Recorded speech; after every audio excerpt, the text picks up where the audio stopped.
Muy buenas tardes a todos. Espero que puedan utilizar el chat de momento y les quiero pedir a todos de favor que apaguen sus micrófonos en su pantalla a efecto de que el sonido llegue bien. Quisiera confirmar nada más si todos me escuchan de manera fuerte y claro y me pueden ir contestando con un sí en el chat si son tan amables. Quiero agradecer a la Barra Mexicana Colegio de Abogados, colegio del cual yo pues soy miembro también, y quiero agradecer pues a las 30 personas que ya aparecen conectadas para esta plática sobre seguridad nacional y seguridad sanitaria en la aviación en México, con un enfoque legal. Yo no soy personal técnico aeronáutico, yo soy profesionista del derecho y por tanto las cuestiones operacionales técnicas pues no las domino. Lo que nosotros hacemos en la oficina de abogados en la que yo trabajo es consultoría contractual principalmente, análisis de riesgos legales, proyectos, administración de proyectos desde el punto de vista con un enfoque legal y obviamente pues toda la tramitología con nuestra autoridad aeronáutica local mexicana. Quiero agradecer muy especialmente a Esperanza Esparza y a Silvia Rocha, que fueron quienes me invitaron el día de hoy a la charla.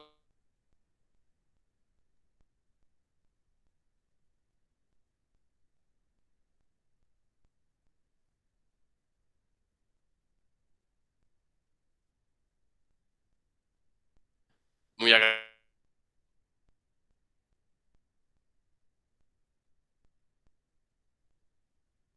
agradecido pues por la oportunidad, y pues les agradezco que se hayan tomado ¿cómo se dice? El tiempo, ¿no? De poder estar aquí hoy con nosotros. Entonces, sin más retraso, vamos a comenzar.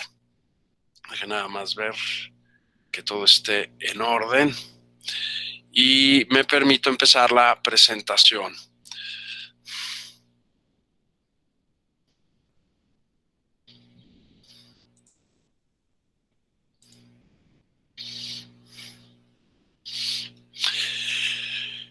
Muy bien, pues como se anunció, vamos a empezar con un tema un poco introductorio, porque no sé si, aunque veo que está gente conectada muy versada en el tema, pues es obligado para poder después descender a los detalles, poder de alguna manera hablar de lo mismo, ¿no? Y que en ese sentido no haya mayor dilación. Entonces, la aviación. Pues la aviación es un tema interesantísimo, un tema apasionante, que pues sabemos que tiene aproximadamente poco más de 100 años. Acabamos de celebrar los 100 años de la aviación internacional y pues en ese sentido ha sido pues un gran festejo hace 3 años, pero tenemos que entender que la aviación tiene sus propios regímenes jurídicos y en ese sentido, desde el punto de vista internacional y desde el punto de vista, vamos a decirlo así, ¿cómo se dice? Desde el punto de vista también local, se divide en aviación civil y en aviación de Estado. La aviación civil es todo, como su nombre lo dice, aquel servicio de transporte aéreo, vamos a decirlo así, que es prestado para cubrir necesidades privadas. En cambio, la aviación de Estado es aquella que se presta para, ¿cómo se dice?, servicios de interés público o de orden público. Y en ese sentido, pues es muy interesante ver que ya el régimen jurídico desde ese punto de vista tiene que estar, eh, vamos a decirlo así, eh, determinado por la misión de la operación. Yo creo que eso es muy importante tenerlo en cuenta, ¿no? Cuando hablamos de seguridad nacional y aviación, pues es que es por aquí por donde empezamos. Empezamos explicando desde el punto de vista la misión y los objetivos de una actividad aérea, es decir, viajar usando y aprovechando el espacio aéreo, que es un bien nacional, desde un punto A un punto B. Si es para un servicio de Estado, hay que ver si es militar, si es, por ejemplo, ambulancia aérea, si es, por ejemplo, protección civil, si es, por ejemplo, combate y extinción de incendios, si es, por ejemplo, monitoreo y vigilancia, si es policial, y eso traerá consigo ciertas repercusiones, sobre todo cara a la responsabilidad de esa operación aeronáutica, ¿no? Y en ese tenor es importante, vamos a decir,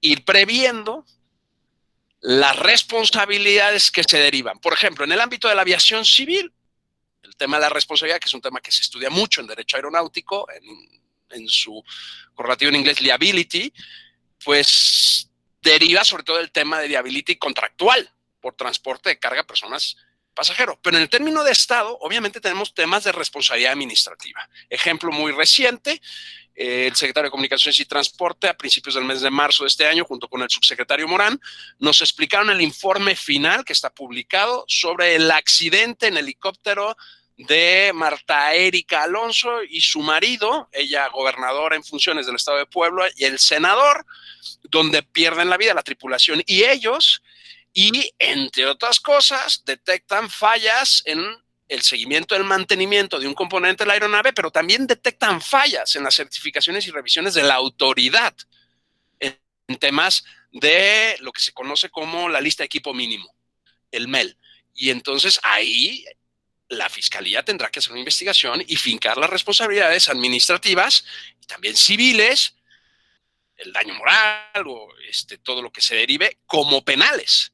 Y en ese sentido, pues las acciones quedan a salvo por parte de los interesados para hacerlas valer judicialmente. Entonces, por eso es importante entender que el derecho aeronáutico, digo yo, no obstante que es un derecho eminentemente internacional, también es un derecho eminentemente administrativo, porque para podernos elevar al tema internacional, ya sea bilateral o multilateralmente, tengo que estar habilitado, según mi régimen de derecho administrativo, como funcionario representante de mi Estado, desde origen, ¿no? Entonces, es un corolario interesante.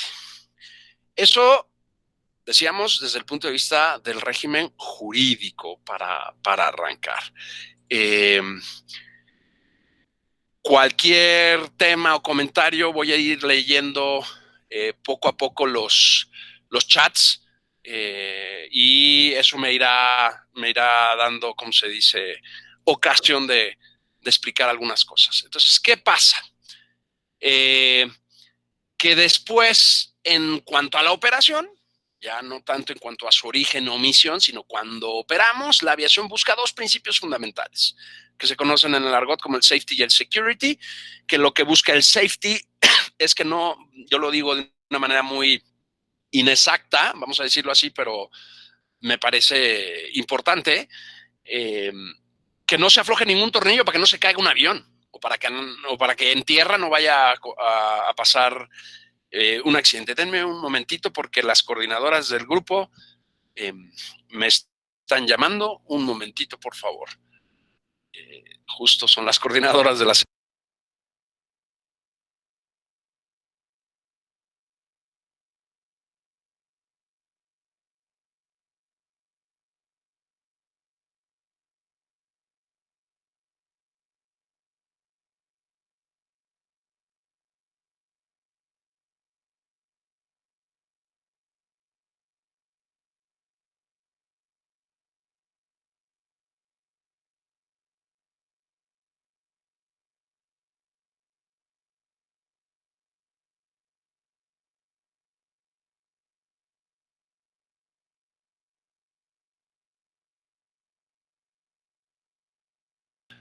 Una disculpa, ya pude, es que por alguna razón las coordinadoras justo no podían accesar, pero ya les mandé el link, que es el que está en el cartel desde el principio. Entonces, y aquí es donde ya conectamos con el tema de seguridad. Primero seguridad nacional y luego seguridad sanitaria. ¿Y el security qué es? El security Hoy, quizás muchos de ustedes, como son expertos y están en el medio, han oído que tuvimos como 2 hitos en los últimos 30 años muy, muy fuertes en cuanto al tema de operación, que es el 11 de septiembre de 2001, que impuso nuevos protocolos de checkpoint en los aeródromos para abordaje, y ahora el COVID-19, que es una emergencia sanitaria global que va a cambiar el modo como viajamos. Y esto sin duda va a ser así.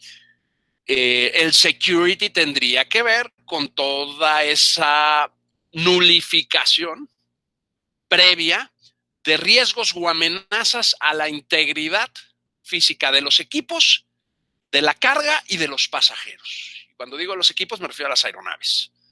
Y obviamente también de la infraestructura crítica que le da servicio a eso, que son los aeródromos, es decir, ¿cómo se dice? Los aeropuertos.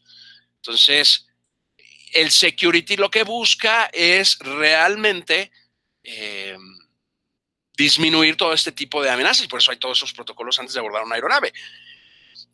Y entonces hay un organismo regulador internacional que se llama la Organización de la Aviación Civil Internacional, que se fundó a través de un convenio bilateral, que es el Convenio de Chicago de 1944, que lo que busca principalmente son estas dos cosas: safety y security, que son como los principios rectores de la actividad aeronáutica civil. Y en ese sentido, la ley de aeropuertos, en el caso, por ejemplo, mexicano, tenemos una ley de aeropuertos y un reglamento respectivo. Y tenemos una ley de aviación civil y un reglamento respectivo en diversos artículos, tanto al principio como al final, se refieren al tema de seguridad nacional. Y entonces, esa permanencia, desarrollo, integridad del Estado es lo que busca el modelo de seguridad nacional. Perdón, me están otra vez interpelando las coordinadoras. Un momentito, por favor.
Bueno, les agradezco su paciencia. Gracias, Alfredo. Voy a poner los datos en el chat. Si me hacen favor de hacérselos llegar por su WhatsApp para que nadie batalle con el tema del acceso. Y doy la bienvenida a la coordinadora de la sección que ya está con nosotros, que es Esperanza Esparza, y que es a quien debo el día de hoy la organización de la mesa. Al final le cederé la palabra a ella y a Silvia Rocha también, la subcoordinadora, la vicecoordinadora. De verdad que les estoy muy, muy agradecido, Esperanza. Bienvenidos. Puse ya en el chat los datos de acceso para que si hay gente que les está diciendo que no se puede subir, como dice Alfredo Medina, se los puedan hacer llegar sin problema. Bueno, pues continuando, vuelvo a hacer nada más la verificación que todo el mundo me escucha fuerte y claro. Si me pueden decir por el chat, con 2 o 3 que me puedan decir, se los voy a agradecer. Y si hay algo que no se entiende, se vale que me interrumpan. Gracias, Eduardo. Gracias, Julio. Qué bueno que se escucha fuerte y claro. Entonces, ¿la seguridad pública qué sería? Pues este modelo de seguridad que lo que busca es la integridad física y patrimonial. Y también tiene que ver con el tema de la aviación, por supuesto que sí, que no me dañen un avión, que no me pongan una bomba, que no... Y les recuerdo, nada más les recuerdo a los que tienen el micrófono encendido, si lo pueden apagar. Me parece que es Esperanza, no sé si tienes prendido tu micrófono.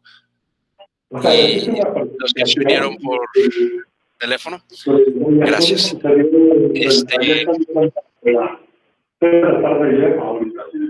perdón, Les recuerdo a los que están con nosotros que si pueden apagar su micrófono para que no haya interferencia. Muchas gracias, ya. Entonces, seguridad interior, que este ha sido en este país un debate inacabable. Yo lo entiendo como esa facultad concurrente entre la federación y los estados, donde se busca proteger sobre todo ciclos productivos, infraestructuras críticas y ciclos económicos. Yo creo que esto se explicaba bien en aquella iniciativa que tuvo una declaración constitucional de nulidad hace 2 años por la Corte, cuando se explicaba qué era la seguridad interior en ese proyecto de ley de seguridad interior. Y bueno, ya sabemos que, sin entrar en temas políticos, desde el punto de vista técnico, creo que lo que tenemos hoy es muchísimo peor. Pero bueno, y estos 3 modelos, seguridad nacional, seguridad pública, seguridad interior, inhieren de forma directísima en la aviación, tanto nacional como internacional. Seguridad nacional porque los aeropuertos que están designados por la autoridad como internacionales son puntos de entrada y como tales tienen que tener ciertos servicios de seguridad sanitaria, aduanales, de seguridad pública, antiestupefacientes. La seguridad pública, los aeropuertos son lugares donde coincide mucha gente, donde hay alta concentración de personas. Vamos a ver qué pasa ahora con el tema sanitario. Vamos a explicar un poquito cómo funciona y cuál es la regulación que lo fundamenta. Y un tema de seguridad interior, porque también puede haber aeropuertos locales que no tengan el rango de aeropuerto internacional, pero que puedan dar servicio a aviación ejecutiva, a aviación privada o lo que se conoce como servicios aéreos, que entra desde la fotografía, la topografía, el tema de la fumigación, etcétera, que muchas veces por capacidad y costo será mejor hacerlo con un avión que, por ejemplo, con un dron, ahora que están tan de moda.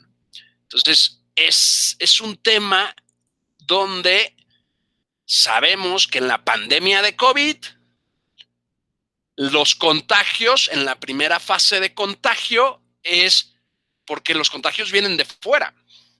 Entonces, porque el aeropuerto es un puerto de entrada. Entonces, esto va en contra también de la seguridad nacional. Dígame usted si no, el tener una pandemia y tener o limitadas las actividades económicas durante 3 meses no afecta a la seguridad nacional, es decir, no afecta el desarrollo y la integridad de un Estado. Por supuesto que sí. Tan es así que Estados Unidos le está pidiendo a la autoridad mexicana que reactive sus cadenas de suministros en manufacturas de tema de aerospace, porque eso afecta a sus programas militares. Somos proveedores. Seguridad pública, pues si la gente no tiene que comer, una pandemia que entra por un aeropuerto, por viajantes internacionales, pues puede tener repercusiones, obviamente, y aquí está en la sesión, me parece, Federico Requena, que es experto, ya podrá enriquecernos después, en temas de seguridad. Y pues en ese sentido es importante entender que la aviación tiene como un área de concurrencia, porque un avión, en cuanto se levanta y vuela, en poco tiempo puede salir del espacio territorial de un país.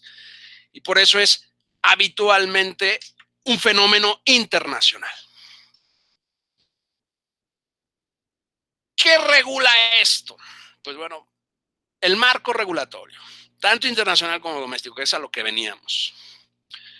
Pues vamos a decir que lo primero que tenemos en el tiempo es en 1944, terminando prácticamente ya la Segunda Guerra Mundial, el Convenio sobre Aviación Civil Internacional, que se celebra en Chicago, se ratifica por México, obviamente, y este instrumento internacional tiene nada más y nada menos que 19, escuche usted bien, 19 anexos técnicos que hacen alusión y explicitan los lineamientos técnicos operacionales para el safety y el security, pues desde licencias de personal, ayudas a la navegación aérea, seguridad de aeródromos, seguridad de la aviación, facilitación, actos ilícitos, etc., etc. Y ahora con la pandemia, el equivalente en tema de salud global es un instrumento cuya segunda edición se aprobó en el año 2005, que se llama Reglamento Sanitario Internacional, que expide la Organización Mundial de la Salud. El anterior, el Convenio de Chicago, crea la Organización de la Aviación Civil Internacional. El segundo es expedido por la ya creada Organización Mundial de la Salud, ambos órganos de Naciones Unidas. Y quien aterriza la forma de aplicar esto en la aviación es el documento llamado Anexo 9, de los 19 que les conté.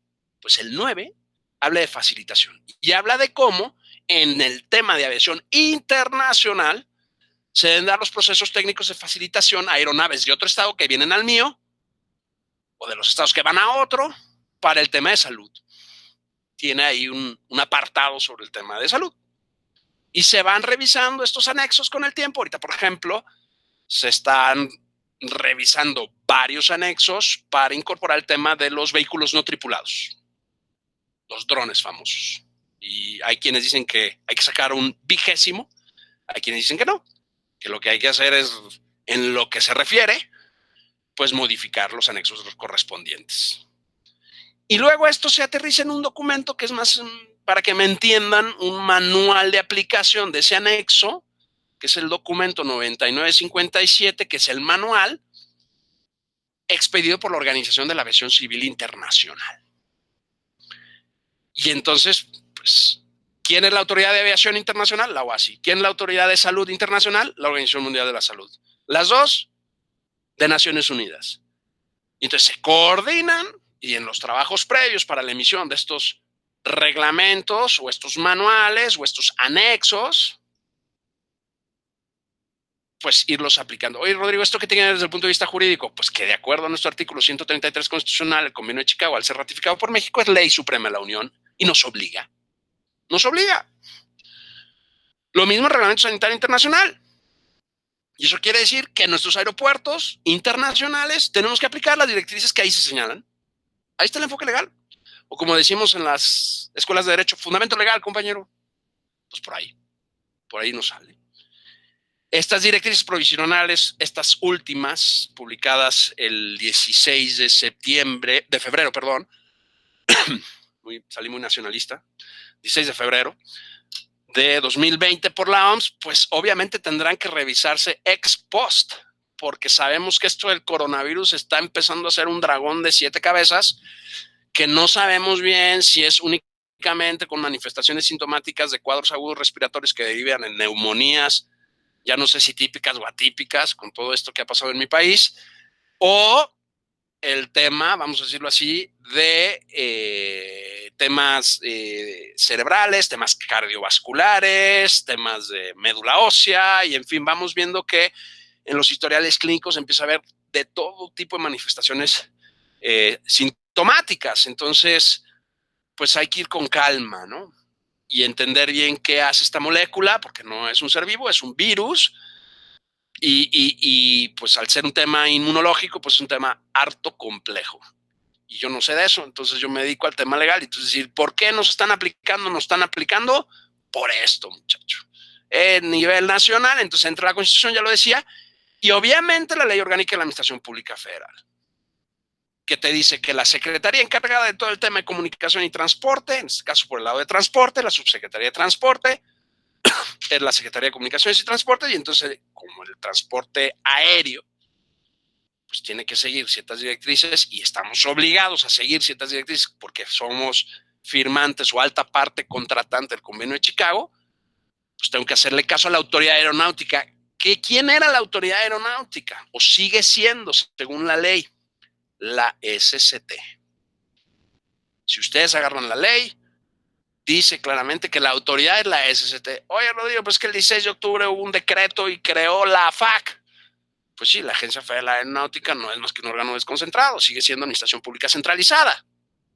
Es verdad, dejó de ser una dirección y ahora tiene, vamos a decir, autonomía técnica y presupuestal. Pues sí, se tiene que reformar el reglamento interior de la Secretaría para que queden bien especificadas esas acciones, pero desde el punto último sigue siendo la Secretaría la autoridad, al menos desde el punto de vista administrativo, de acuerdo a esta ley. Y luego ya, en cuanto a el tema operacional, está la Ley de Aviación Civil con su reglamento respectivo, la Ley de Aeropuerto con su reglamento respectivo, y que en el tema de la emergencia sanitaria, no se preocupen, ahorita les voy a dejar a su disposición también la presentación, pues esas son vamos a decir, las disposiciones legales aplicables. El artículo 4, el artículo 6, porque creo que ahorita el objeto de la sesión es que tengan el overview o el panorama legal para que si quieren después profundizar, sepan a dónde tienen que ir. Y luego está el reglamento interior de la Secretaría de Comunicaciones y Transporte, el programa de seguridad de la aviación civil, pero ojo, lo más reciente, publicado en marzo y revisado ya 2 veces, es este instrumento. La circular obligatoria SA-09 1/13R2, que establece el plan de contingencia de la aviación civil ante eventos de importancia en salud pública. ¿Cómo se debe de responder? Vamos a decir que la forma como cambia el entorno regulatorio habitual de la aviación en México hasta marzo es este documento el que lo cambia, o el hito, donde especifica qué tienes que hacer. Ahora bien, tiene sus defectos. Es como un buen hijo de la autoridad, pero un hijo como que no muy deseado porque no está publicada, hasta donde yo sé, puedo estar equivocado, en el Diario Oficial de la Federación. Y todos sabemos que por la ley del Diario Oficial de la Federación, para que sea obligatoria, tendría que estar publicada. Y esto, tristemente, es una práctica que hace mucho nuestra autoridad de aviación. Publica circulares de orden, cartas políticas, y circulares obligatorias que a veces no las publican. Nos pasó mucho con el tema de los drones. Publicaron una circular obligatoria en lo que trabajaban con Secretaría de Economía, con AMER y otras dependencias, el tema de los drones bien, y durante 7 años tuvimos una misma circular que tuvo 4 revisiones y apenas en noviembre del año pasado nos publicaron lo que se conoce como la norma oficial. Ahora sí, en el tema de vehículos no tripulados o pilotados a distancia, en el régimen jurídico mexicano se usa el acrónimo RPA. Pues aquí está pasando lo mismo. Se saca una circular obligatoria que no se publica y ustedes, si entran a la página web de la Agencia Federal de Aviación Civil, que tiene este logo tan bonito desde el 16 de, ¿cómo se dice?, de octubre del año pasado, pues te van a encontrar ¿cómo se dice?, documento que dice plan de contingencia, y le vamos a echar un ojo rapidísimo. Se aprueba la revisión 2, ojo, porque a principios de marzo fue la primera y esta ya la revisión 2, el 30 de marzo, dice que es obligatoria y que busca establecer acciones y mantener condiciones y coadyuvar al proceso de continuidad y sustentabilidad del tema sanitario. Y entonces dice, es aplicable a todos los aeródromos civiles que conforman la red aeroportuaria nacional, a los concesionados y a los no concesionados, es decir, a los que están en manos de un administrador de gobierno o a los que están en manos de ASA, que ya hablaremos en otro momento de qué es ASA. Y entonces, ¿qué es lo que busca? Pues decirle a cada quien dentro de la agencia qué tiene que hacer y decirle incluso a los concesionarios qué tiene que hacer. Y empieza por explicar los niveles de pandemia. Y dice, a ver, te voy a explicar qué es una pandemia y cuáles son las fases y que, para que te sepas mover cuando oigas que la autoridad, digamos, estamos en la fase 6, en el periodo post-pico pandémico o posterior a la pandemia, ¿qué tienes que hacer? Y entonces establece niveles de implementación. Y entonces dice, tienes un nivel mínimo, un nivel medio y un nivel máximo. Y ahí te dice qué acciones tienes que aplicar, tanto en un aeropuerto, en un FBO, que es donde llegan los aviones privados habitualmente, como tú como operador, seas privado, seas una aerolínea de transporte comercial regular o no. Entonces, se pueden ir a la circular con calma y ver ahí cuáles son las novedades. ¿Qué es este marco regulatorio? ¿A qué le busca hacer frente? A un fenómeno que se llama infección, contagio, y cuyo objetivo de la regulación es evitar contagios. Y no le estoy robando la frase a Claudia Sheinbaum, pero sí es verdad, o sea, hay que no contagiar y evitar contagiarse en un aeropuerto y en un avión. Entonces, entonces hay compañeros que están por accesar. A ver, gracias. Voy a volver a poner la información. Perdón que haga un breve paréntesis para que soliciten detalles de la reunión, pero no veo solicitudes de acceso, es lo que me llama la atención. Voy a ver. Añadir personas. Pues si les pueden compartir buenamente los datos que acabo de poner en el chat, porque no veo más solicitudes de acceso. Y todas las que me van pidiendo se van subiendo. Incluso hay gente que se subió por teléfono ahorita sin problema. Entonces es cuestión de que chequen que tengan bien el dato del link y por favor me avisan por el chat si ya pudieron subirse. Muchas gracias, Fernando Marín, que es el que está solicitando el acceso. Bueno, entonces, en ese sentido hay que evitar contagios, la vigilancia y el monitoreo es fundamental y eso es lo que las prácticas, sobre todo a nivel aeroportuario, están buscando. La misión es monitorear. Antes, durante y después. ¿Antes qué es? Antes de abordar un equipo o de entrar a una infraestructura crítica, en este caso el aeropuerto. Durante, ¿qué sería? Pues en vuelo. Ahorita vamos a ver el video que publicó Aeroméxico al respecto y Etihad, que me parecen muy breves, muy interesantes. Y después,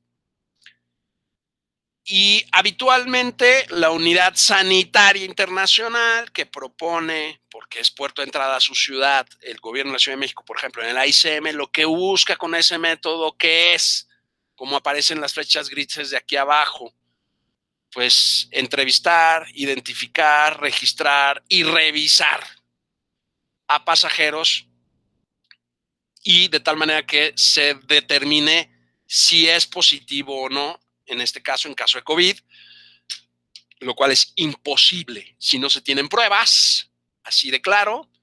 Si tú quieres a una persona sintomática o a una persona incluso asintomática, porque sabemos que el virus se manifiesta también asintomáticamente, pues le tienes que hacer la prueba.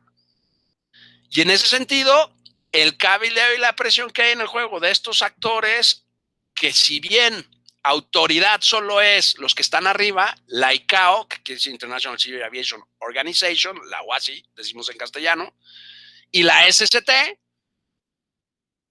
que son los agentes reguladores, pues van a tener que entenderse, porque yo creo que para poder viajar en avión va a haber que hacerse pruebas de COVID tarde o temprano. La IATA, ¿qué es? Se le oye hablar mucho y con el tema de la cancelación del aeropuerto, es una asociación de aerolíneas, es una cámara de aerolíneas. La aviación, desde el punto de vista del negocio, puede ser comercial regular, es decir, oferto al público un servicio con horarios y rutas específicas y recurrentes, o puede ser aviación no comercial, privada, o comercial no regular, charter. Y entonces la IATA, en algunos casos, sobre todo lo que es aviación comercial regular y sobre todo comercial no regular, agrupa operadores, empresas que se dedican a prestar ese servicio. Pero no es una autoridad reguladora, es un cabildero que protege intereses de esa industria. La Organización Mundial de la Salud, World Health Organization, sí es un regulador, pero en salud, como es en el ámbito doméstico la Secretaría de Salud. Y el Consejo Internacional de Aeropuertos, Airport Council International, es como la IATA, pero para los aeropuertos, para los que son concesionarios de aeropuertos, y su negocio es administrar y explotar aeródromos.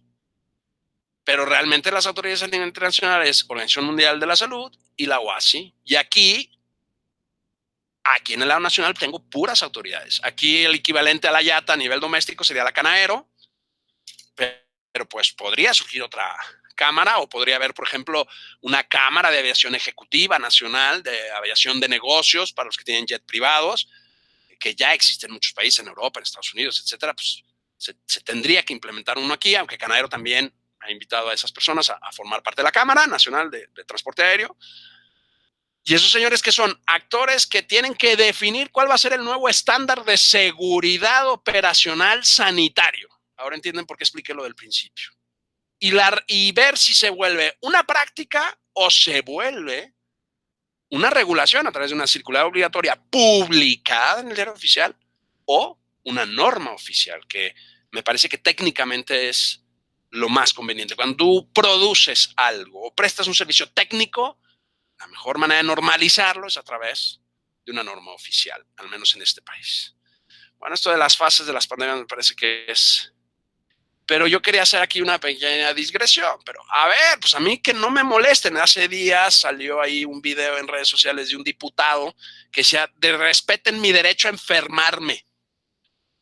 Como si hubiera derechos que sean irrestrictos, como estudiamos en el Código Civil los abogados, inalienables, impostergables, imprescriptibles, personalísimos. ¿La salud qué es? Pues, al menos mi opinión como abogado es que la salud es un tema de orden público. Y como la Corte no ha definido, aunque hay tesis que se aventuran a decirlo, pero no hay un criterio de qué es el orden público, es un concepto jurídico indeterminado, me basé en don José Martínez Domínguez, y aquí pongo la referencia, un articulito donde él tiene la definición. El artículo se llama Orden Público y ahí Autonomía de la Voluntad. Está muy interesante. Dice, por orden público entendemos el conjunto de principios, normas y disposiciones legales en que se apoya el régimen jurídico para preservar los bienes. La salud es un bien corporal y valores que requieren de su tutela por corresponder estos a los intereses generales de la sociedad mediante la limitación de la autonomía de la voluntad. El problema es explicarle a ese diputado que dice que es su derecho a enfermar este tipo de palabras domingueras, porque probablemente le va a dar flojera ir a un diccionario. Y así prevalecer dichos intereses sobre los particulares. Hay temas que el Estado reconoce como buenos en sí mismos y por tanto no los va a hacer de lado su pretexto de otros derechos. Prevalece este bien y la salud es uno de ellos, señores, constitucionalmente hablando, y más si se trata de un tema de contagio. Por eso la autoridad va a poder regular el tema sanitario, o ha podido regular el tema sanitario desde siempre. Y de hecho ahorita estoy cayendo en cuenta que en la diapositiva del marco regulatorio aquí también tuve que haber puesto, y no lo puse, error, errata, la Ley General de Salud.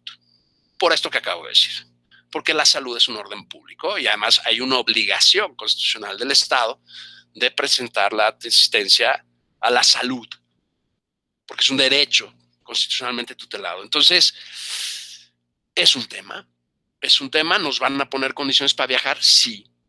¿Se va a volver más cansado viajar? Sí. La tecnología saldrá en nuestro rescate para hacerlo un poquito. ¿Por qué? Pues porque por el hecho de vivir en sociedad, decimos los abogados, de manera muy amplia,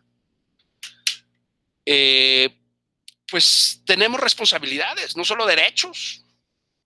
Y el que quiera ejercer un derecho o hacerlo valer, también tiene que asumir la responsabilidad que le corresponde. Y en ese sentido, pues si yo me obligo con otro particular, tengo una responsabilidad de cumplirle. Pues es una responsabilidad civil. Si yo hago algo malo contra los demás y contra la comunidad y afecto algunos bienes que son considerados de interés público o de orden público, pues tienen una responsabilidad penal, como la vida, la integridad física, las buenas costumbres, etcétera, la libertad. Y si además rompo el orden de las cosas establecidos para una mejor convivencia y con eso altero de forma arbitraria el orden preestablecido por la autoridad de forma legítima, tengo una responsabilidad administrativa. Y en la aviación, esas tres responsabilidades concurren constantemente. Por eso hay policía y por eso los aeropuertos son jurisdicción federal, porque hay tanto temas de seguridad nacional como de seguridad pública como de seguridad interior. Y estas tres responsabilidades las hay desde que me tiene que cumplir la aerolínea si no me devuelve el dinero de mi boleto, porque no me prestó el servicio con las causas justificadas o injustificadas, mejor dicho, o si yo me porto mal y me pongo necio en un vuelo y empiezo a golpear pasajeros. Eso todo está completamente regulado. Los anexos del Convenio de Chicago que les mencionaba.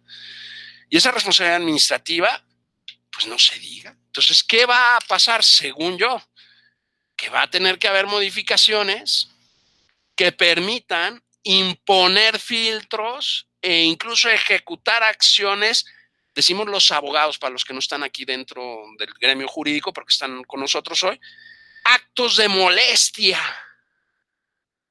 Pero bueno, hay grados de actos de molestia, ¿no? Porque no, yo voy a ese diputado, yo voy a meter un amparo para que no me revisen en ningún aeropuerto. Chato, es que el tema de la salud es de orden público y el tema de el orden público no te exime de cumplir ciertas obligaciones. Y es donde das el encuadre legal a todo lo que se va a venir. En Corea, que fue uno de los primeros países que no cerraron fronteras, que dejaron abierto su aeropuerto, el aeropuerto de Incheon, que hace 4 años ganó el premio, ahora ya se los bancó Singapur, pero pues ganó uno de los premios, no sé si hace 4 años o más, a los mejores aeropuertos del mundo. Y esto es de los de febrero. Ellos dijeron, ya, vamos a poner 3 checkpoints distintos para hacer esa detección. Dice, a ver, y dice dónde están ubicadas. Dice, primero, cuando llegues al aeropuerto, las cámaras ya de vigilancia pueden tener un software, las cámaras que se conocen en el medio como multiespectrales, que pueden dar no solo fotogrametría, reconocimiento facial, sino también termografía, infrarrojo en la noche, etcétera. Ya con el tema termográfico, pues pueden detectar un primer indicador, que sabemos que en el caso del COVID, pues en el caso de los asintomáticos, pues está difícil. Y ese es el gran tema en esta pandemia, creo yo. Los asintomáticos. Porque mientras tú no demuestres de forma efectiva, con un efecto medible, identificable, que tienes el COVID, ¿cómo le haces? Por eso digo que no hay de otra más que las pruebas. Y por eso lo viene diciendo, rectificando su posición, la Organización Mundial de la Salud. Precisamente por eso las pruebas son importantes, por los asintomáticos. Porque mientras haya asintomáticos caminando por la calle, hay agentes de contagio. No puede ser que todos estemos envueltos en un celofán todo el día, y más en verano. O sea, va a ser muy complicado. En el hall o en el salón de lo que nosotros le llamamos ¿cómo se dice? Lo que se le conoce ya la zona estéril. Un aeropuerto, para los que no están en el medio aeronáutico, se divide en 2 lados, el lado tierra y el lado aire. La zona estéril es aquella zona donde ya se pasaron los filtros de seguridad, donde se escaneó nuestro equipaje de mano, se nos pasó a nosotros un detector de metales o se nos escaneó. Ahora como los que acaban de poner en el ICM hace unos meses de volantín, que en Estados Unidos ya son muy comunes. Y entonces ahí también se le vuelve a pasar la imagen térmica de una cámara. Y pues ahora sí la puerta de embarque, donde se evita la concentración de personas. Y esto se ha ido desarrollando y vamos a ver un pequeño video que espero, si voy a apagar mi micrófono para que se oiga bien y se vea bien, es muy breve de lo que está haciendo Etihad.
Me acaban de hacer la aclaración que no se ve el video. Voy a intentarlo de nuevo. Y si no, me lo vuelven a decir aquí por el chat. Vamos a ver, un momento, por favor.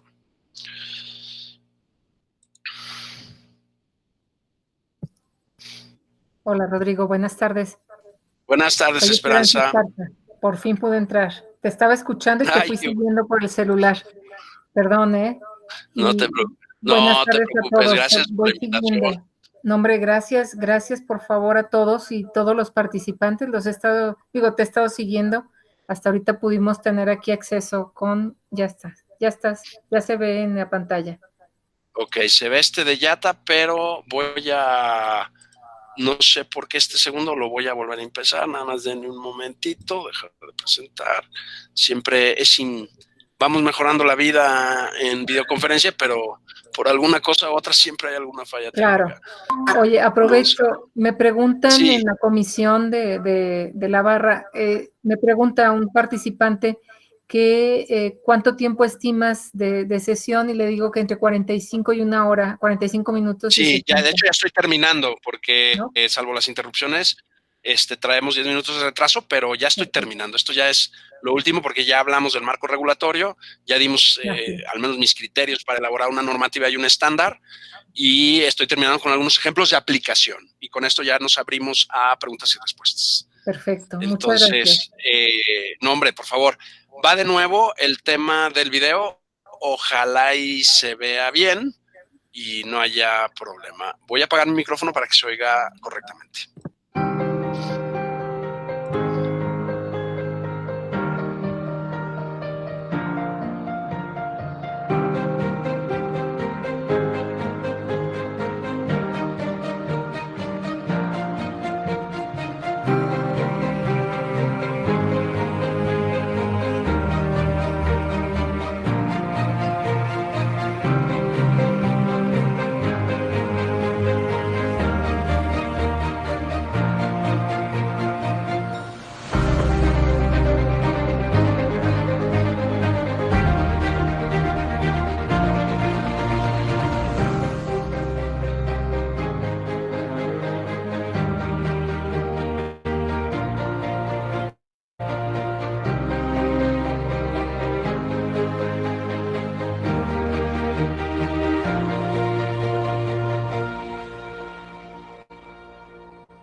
Muy bien, ahora voy a presentar un segundo video de la Yata en el cual lo que estamos buscando es darnos cuenta del problemón que es que la industria aeronáutica esté parada.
Como se pueden dar cuenta, pues está hablándose de que cerca de 10.5 millones de empleos son los que hay en la aviación, pero hay 65 millones de empleos que de forma indirecta están relacionados con la aviación para generar riqueza.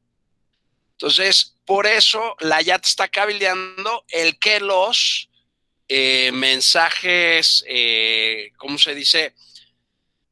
A los gobiernos se dé el apoyo, estímulos fiscales, etcétera. Me están preguntando cómo podemos obtener una copia de la conferencia. La barra la va a compartir en sus redes. Se está grabando y la barra mexicana la va a compartir en sus redes, y que en Facebook, en Twitter y por ahí pueden conocerlas. Y si no, me pueden contactar a través de mi Twitter y si la barra me da autorización, también lo puedo poner en mi Twitter.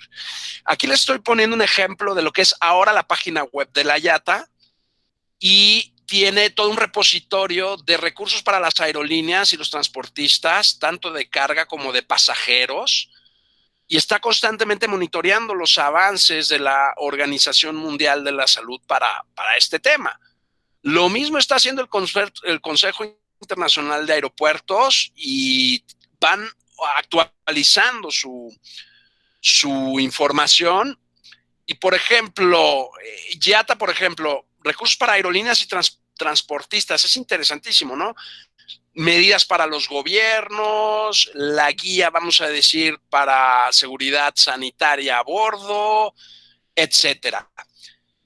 Por último, la Organización Mundial de la Salud o por ejemplo, la Autoridad de Aviación Civil Norteamericana, que es la FAA, van sacando, y hay un montón de información que pues están tomando en cuenta los operadores, y desde ese momento lo que se busca es prevenir, detectar, reaccionar, aislar y confirmar. En este sentido, vamos a ver ahora un video de Aeroméxico, que es también muy breve, de cómo ellos están tratando de garantizarle al usuario que si se va a subir un avión de Aeroméxico, se va a subir a una zona estéril de virus. Vamos a ver. Yo creo que en el tema de los asintomáticos, pues es un tema bastante complicado, ¿no? Entonces, es muy breve. Vamos ahí. Hola, espero se encuentren muy bien. Les saluda Jorge. Hola, yo soy Edgar y somos parte de la familia Aeroméxico. Para Grupo Aeroméxico, la seguridad de nuestros clientes y colaboradores es primero. Hoy les queremos contar sobre las medidas que aplicamos en nuestros vuelos que operan desde las zonas de riesgo derivadas del brote de COVID-19 o coronavirus. En aeropuertos de zonas consideradas de alto riesgo, estamos realizando escaneo de temperatura a pasajeros con el fin de detectar síntomas previo al abordaje. En los aviones, aplicamos desinfectantes antivirales aprobados por las autoridades sanitarias internacionales mediante un proceso de atomización. Con este, desinfectamos todas las superficies del interior, incluyendo la cabina de pilotos y pasajeros, baños y las áreas de servicio que conocemos como gales. Adicional a esto, a bordo colocamos gel antibacterial para uso de nuestros clientes y tripulación. También estamos haciendo una vigilancia adicional de los alimentos que servimos a bordo y los utensilios para mantener los más altos estándares de higiene en su preparación y manejo. ¿Qué hacemos si alguna persona presenta síntomas a bordo? El protocolo consta de 2 acciones. La primera es asegurar que no haya clientes alrededor de la persona, y en la segunda, el capitán, a través de los sistemas de comunicación del avión, avisa a control en tierra para que a la llegada del vuelo las autoridades sanitarias realicen las pruebas que consideren necesarias. Es importante decirles que todos los aviones de Aeroméxico cuentan con un sistema de filtración de aire de la más alta calidad, con filtros EPA. Con estos es posible eliminar el 99.9% de micropartículas como bacterias y virus. Esto garantiza una atmósfera más limpia en la cabina. Todos los días realizamos estos y otros procesos para que nuestros clientes vuelen cómodos y seguros. Gracias por esta información y por todo el trabajo que el equipo de Aeroméxico realiza por la seguridad de nuestros clientes y tripulaciones. Y muchas gracias a ti por elegir volar con nosotros.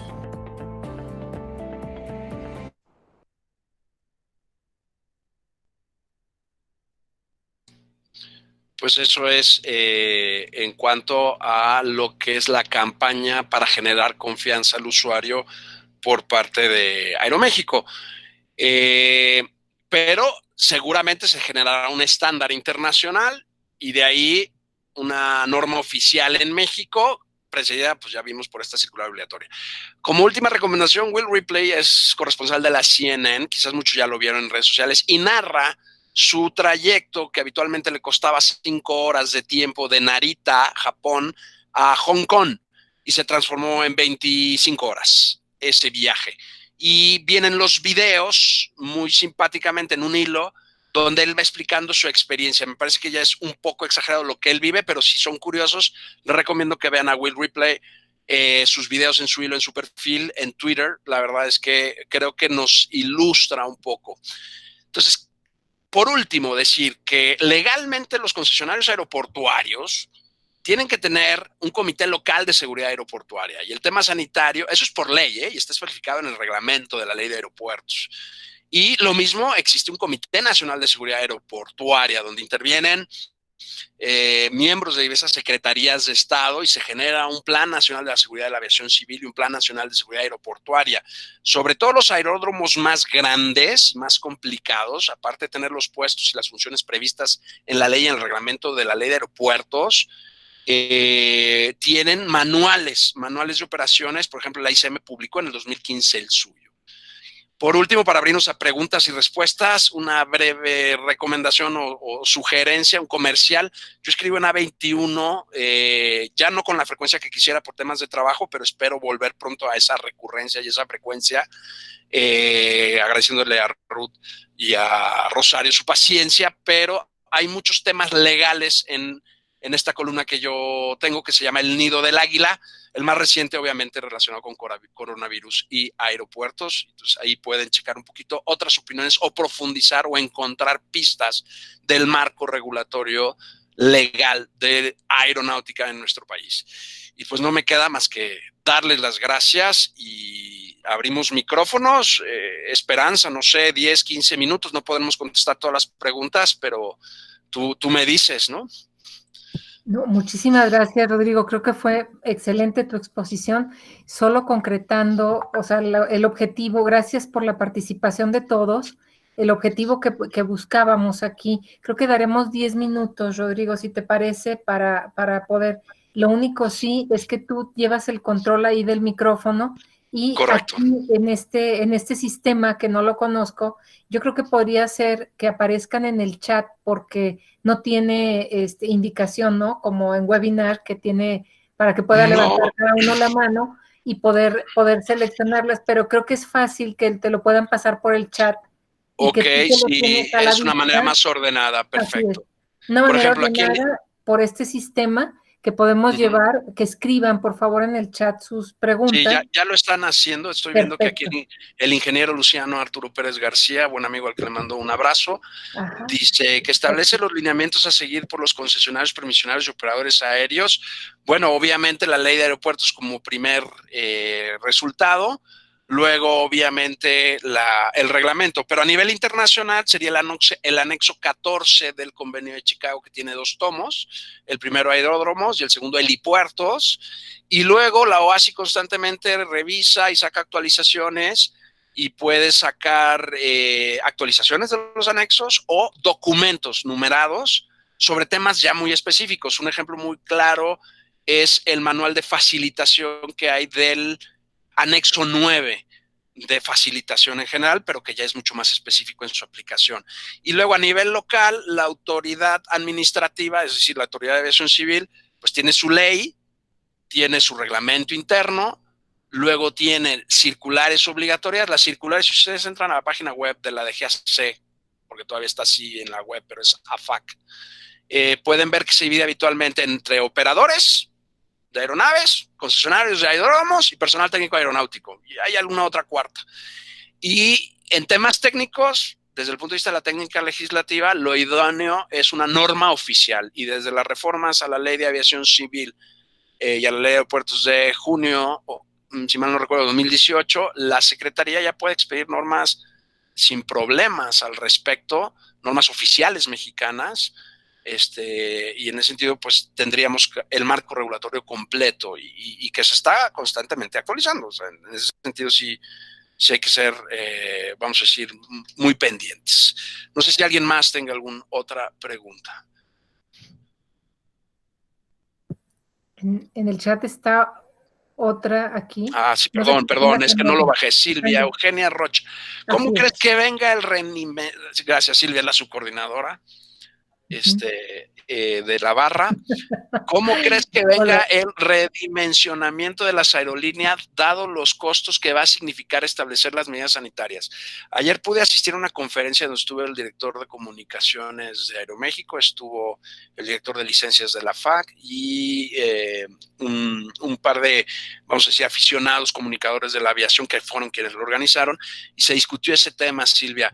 El tema de asientos bloqueados no va, porque como sabemos en el negocio de la operación aeronáutica, el management revenue depende precisamente de la optimización tanto del compartimento de carga como de la cabina de pasajeros. Es decir, meter cuanta más carga puedas y cuantos más pasajeros puedas dentro de los que tienes aprobados en tu especificación de operaciones, que es un documento técnico que viene como consecuencia de tu AOC o tu certificado de operación aérea, según el equipo que estés manejando, sea un Boeing 737, sea un Airbus 321, etcétera. Entonces, por ahí no va, al menos Aeroméxico no lo ve ahí. Se ve mucho la potenciación de la carga aérea como una posibilidad. Vamos a ver qué pasa. Sin duda, el tema de concursos mercantiles, que está aquí, y lo conecto con lo que dice Silvia, cátedras que dice aquí uno de nuestros participantes, ¿qué sucede con la industria mundialmente? Licenciado Manuel Mellán, por favor, mis respetos, el licenciado Manuel Mellán, alguien al que le tengo mucho cariño y mucho respeto, es un experto en concursos mercantiles. Alfonso Asensio y yo platicábamos hace 2 semanas de ese tema. Urge que el tema de suspensión de pagos se flexibilice y se optimice para las aerolíneas. Si no va a haber apoyos del gobierno, al menos que la reestructuración de créditos y su prelación vía judicial y vía el instituto, ahí se me va ahorita, de concursos mercantiles, puedan efectivamente lograr asegurar la caja del operador. Porque las aerolíneas, su modelo de negocio es marca, servicio y diversificación. No es fabricación ni compraventa de aviones, eso lo hacen otro tipo de empresas, las famosas arrendadoras. Y por eso casi el 70% de una flota es arrendada. Y un avión son bienes de un alto valor económico, y por eso ese sería otro tema para otro momento, la Convención de Ciudad del Cabo, el protocolo aeronáutico, sobre el tema del cumplimiento de arrendamientos, cómo recuperas tu equipo, pero el flujo, hay que asegurar el flujo para que sobrevenga. Entonces por eso no puede haber asientos bloqueados. Se van a tener yo creo que van a subir los precios. Yo creo que no todo el mundo va a viajar. Ahorita lo importante en este momento, terminando de contestar en concreto, es alentar al viajero a que vuelva a viajar para que haya mercado. Y ya con el mercado, haces tus estudios de cómo está el mercado para hacer nuevas estrategias, siempre buscando asegurar el flujo, como en cualquier otra empresa. Si no, no va. El pasaporte de salud, yo creo que en muchos casos será inconstitucional y va a haber un tema ahí de derechos humanos. Me parece que ese es un tema sobre todo para las libertades y que no se caiga en un acotamiento de derechos fundamentales y de libertades, porque el pasaporte de salud de alguna manera es clasificar a los seres humanos por su situación de salud y es desdignificar al enfermo. Y patologías hay muchas, y si es por el tema de ser un agente de contagio, pues ya ahí empieza una especie de discriminación que yo se lo dejo a los expertos de derechos humanos. Rafael Ramírez Montes, ¿puede repetir dónde va a colgar la presentación? La vamos a poner en las redes sociales de la Barra Mexicana Colegio de Abogados y solicitaré permiso al colegio para poder también colgarlo en mi Twitter. No, gracias a usted, don Luis Manuel, un gusto que haya asistido hoy. No sé si hay alguna otra pregunta. No sé si fui claro, sé que dije muchas cosas en poco tiempo. Yo lo que pretendía era dar una visión general y decirles dónde están las cosas, tanto abogados como no abogados, para que puedan consultar. Adelante. Rodrigo, perdón, nada más me preguntan si se grabó, si lo grabaste por Meet. Sí, se está grabando y tarda un tiempo el sistema en generar el archivo, me llegará en un par de horas y te lo haré llegar. No, nada más para saber que en la barra me preguntan si se puede subir en todo caso por Facebook o por YouTube o por... Sí, yo te mando el archivo. Perfecto. Para que ya desde la barra lo suban, con mucho gusto. Perfecto, entonces en la página de la barra daremos el acceso para poder ubicar en dónde queda grabado y dónde puedan tener la versión. La presentación está dentro del mismo video. Así es, y también tengo el archivo PDF de la presentación que sin ningún problema lo dejamos disponible. Muy bien, muchas gracias. Eric Marino Monreal, gracias por la conferencia, será todo un reto, pero sin duda nos adaptaremos. Sí, la aviación se recuperó el 11 de septiembre, no veo por qué no se pueda recuperar en el 2020. Yo creo que la aviación siempre ha sido desde el principio una pasión para los audaces, y en ese sentido creo que esa audacia será precisamente lo que llevará a su recuperación. Va a ser lenta, pero sin duda la habrá. Yo creo que va a tardar de 5 a 7 años para estar en los indicadores que teníamos en diciembre de 2019.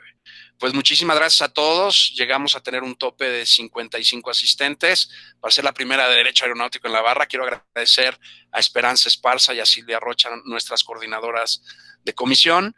Y gracias a todos los asistentes por su tiempo. Fue un placer. Que tengan muy buena tarde todos. Muchísimas gracias a ti, Rodrigo. Gracias a todos los participantes. Tenemos un aviso breve para todos los barristas. Nada más en relación con nuestro premio anual de jurisprudencia que todos conocen.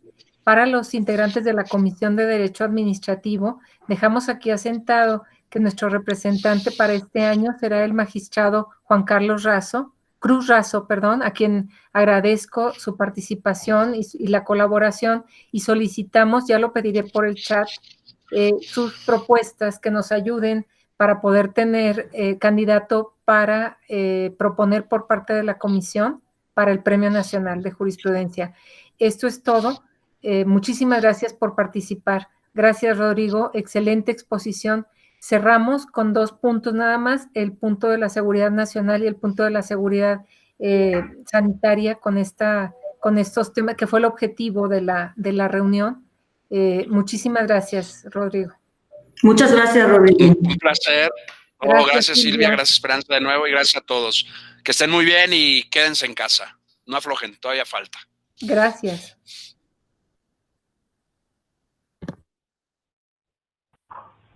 Gracias.